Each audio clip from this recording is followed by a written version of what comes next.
చందమామ కథ. కుండలో దొంగలు.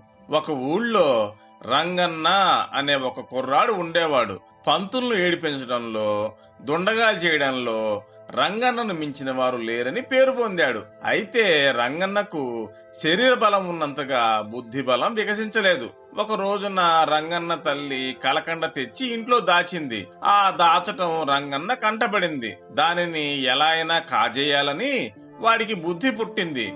పుట్టడమేంటి, ఆ క్షణం నుంచి వాడికి ఏమి తోచిందే కాదు. రాత్రయింది. అందరూ పడుకున్నారు.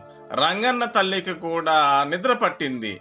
నిద్రిస్తున్నట్టు నటించిన రంగన్న చూశాడు, లేచాడు. తల్లి దాచిన కలకండ చల్లగా తీసి జేబులో వేసుకున్నాడు. చేస్తున్నది దొంగ పని అని వాడి మనసుకు బాగా తెలుసు. మెల్లగా పెరటి తలుపు తీసుకొని వాళ్ల పొలంలోకి ఉడాయించాడు. ఆ రోజున పొలంలో నూర్పుడు పనులు జరుగుతున్నాయి. ఎవళ్ళు చూడలేదు కదా. రెండవ కంటి వాడికి తెలియకుండా పటిక బెల్లం నోట్లో వేసుకోవచ్చనే సంతోషంతో జేబులో చేయి పెట్టాడు. అంతలో రంగన్న తండ్రి అక్కడికి వచ్చాడు.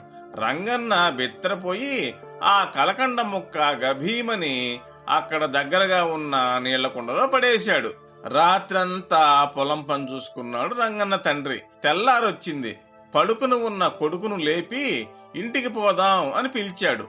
రంగన్న ఉలిక్కిపడి లేచి నీళ్ల కుండలో వెతికాడు. కలకండ ముక్క కనిపించలేదు. రంగన్న కుండ లోపల చూడగా తన వంటి వాడే మరొక కుర్రాడు కనిపించాడు. తన కలకండ కాజేసింది వాడే అనుకున్నాడు. తండ్రిని పిలిచి జరిగిన సంగతి అంతా చెప్పి ఏడవడం ప్రారంభించాడు. ఉండు, వాడి పని చెప్తా అంటూ తండ్రి రంగన్నను అవతలకి నెట్టి కుండలో ఉన్న దొంగ కుర్రాన్ని పట్టుకోపోయాడు. తీరా చూస్తే కుండలో దొంగ కుర్రవాడు కనిపించలేదు గాని ఆ కుండలో సరిగ్గా తన వంటి వాడే ఒక పెద్ద దొంగ ఒకడు కనపడ్డాడు. ఓరి దుర్మార్గుడా, ఎవడో కుర్రాడు తెలివి చేశాడనుకున్నాను.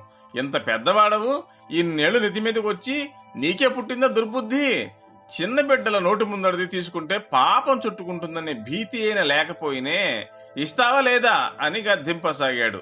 ఎంత తిట్టినా ఏమీ చేసినా ప్రయోజనం లేకపోయింది. నీ పని ఇలా ఉందా దొంగగాడిదే అని ఉక్రోషంతో రంగన్న తండ్రి ఆ కుండను ఒక్క తాపు తన్నేసరికి అది ముక్కలు ముక్కలై ఊరుకుంది. తండ్రి కొడుకులు ఆ ఒలికిన నీళ్లలో కలకండ మొక్క కోసం తెగ వెతికారు. ఎక్కడ ఉంది?